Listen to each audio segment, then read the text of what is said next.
സ്നേഹം വീഡിയോയിലേക്ക് എല്ലാവരെയും സ്വാഗതം ചെയ്യുന്നു. ജൂൺ 24 വിശുദ്ധ സ്നാപകയോഹന്നാനെ ഓർമ്മിക്കുന്ന ദിവസമാണ്. ഈശോയുടെ ജന്മവാർത്ത കന്യാമറിയത്തെ അറിയിച്ച ഗബ്രിയേൽ ദൂതൻ തന്നെയാണ് 6 മാസം മുമ്പ് സ്നാപകയോഹന്നാൻ്റെ ജനനത്തെക്കുറിച്ച് വാർത്ത അറിയിച്ചത്.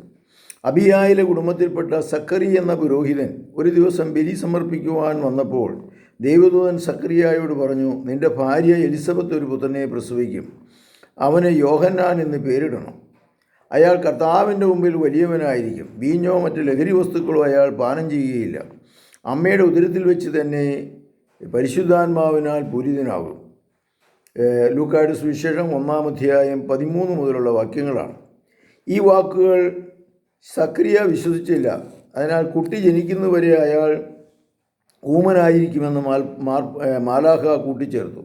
മാലാഖയുടെ വാക്കുകളനുസരിച്ച് എലിസബത്ത് ഗർഭിണിയായി. 6-ാം മാസം ഈ വിവരം കന്യാമറിയം അറിഞ്ഞ് എലിസബത്തിനെ ശുശ്രൂഷിക്കുവാൻ ചെന്നു. മറിയം എലിസബത്തിനെ അഭിവാദനം ചെയ്ത മാത്രയിൽ ഗർഭസ്ഥ ശിശു തുള്ളിച്ചാടുകയും അവൾ പരിശുദ്ധാത്മാവിനാൽ പൂരിതനാവുകയും ചെയ്തു. യഥാസമയം കുട്ടി ജനിക്കുകയും യോഹന്നാൻ എന്ന് പേരിടുകയും ചെയ്തു. യോഹന്നാൻ മരുഭൂമിയിൽ സ്വൽപ്പം തേനും കിഴങ്ങുകളും ഭക്ഷിച്ച് തപോനിഷ്ഠതയിൽ ജീവിച്ചു. പ്രായശ്ചിത്തത്തിൻ്റെ ജ്ഞാനസ്നാനം പ്രസംഗിച്ചുകൊണ്ടിരുന്നു. ജോർദാൻ നദിയിൽ വെച്ച് ക്രിസ്തുവിന് ജ്ഞാനസ്നാനം നൽകി കർത്താവിൻ്റെ വഴിയൊരുക്കും എന്ന് മരുഭൂമിയിൽ വിളിച്ചു പറയുന്നതിൻ്റെ സ്വരമാണ് യോഹന്നാൻ തന്നെ വെളിപ്പെടുത്തിയത്. ജനങ്ങൾ അദ്ദേഹം തന്നെയായിരിക്കും രക്ഷകൻ എന്ന് വിചാരിച്ചു. അപ്പോൾ അദ്ദേഹം പറഞ്ഞു, ഞാൻ രക്ഷകനല്ല, രക്ഷകൻ്റെ ചെരുപ്പിൻ്റെ ചരടുകൾ അഴിക്കുവാൻ കൂടി ഞാൻ യോഗ്യനല്ല. ഈശോ സ്നാപകയോഹന്നാനെ പറ്റി പറഞ്ഞ്, സ്ത്രീകളിൽ ജനിച്ചവൻ സ്നാപകയോഹന്നാനേക്കാൾ വലിയവനില്ലെന്നും കാറ്റത്താടുന്ന ഞാങ്ങണയല്ലെന്നുമാണ്. കുറ്റങ്ങളായി അദ്ദേഹം കണ്ടു. മുഖം നോക്കാതെ അത് ചൂണ്ടിക്കാണിക്കുകയും ചെയ്തു. അങ്ങനെ ഹെറോദീസിൻ്റെ കുറ്റം തുറന്നു പറഞ്ഞ് ശിരസ് നഷ്ടപ്പെടുത്തി. ഇതാണ് സ്നാപകയോഹന്നാൻ. നമ്മൾ ബൈബിളിലുടനീളം വായിക്കുന്നതാണ് സ്നാപകയോഹന്നാൻ്റെ ജീവിതം. തപോനിഷ്ഠമായ ജീവിതം.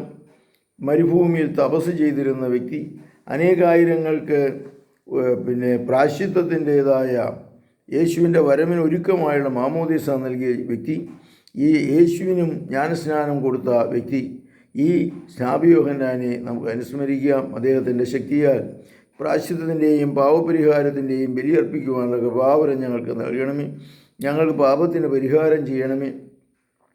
സമാധാനവും ശാന്തിയും കൊണ്ട് ഞങ്ങളെ നിറയ്ക്കണമേ. നമ്മുടെ കർത്താവ് യേശു മിശിഹായുടെ കൃപയും പിതാവായ ദൈവത്തിൻ്റെ സ്നേഹവും പരിശുദ്ധാത്മാവിൻ്റെ സംസർഗവും നിങ്ങളോടുകൂടി ഉണ്ടായിരിക്കട്ടെ, ഇപ്പോഴും എപ്പോഴും എന്നേക്കും. ആമേൻ. യേശു മിശിഹായ്ക്കും സ്തുതിയായിരിക്കട്ടെ.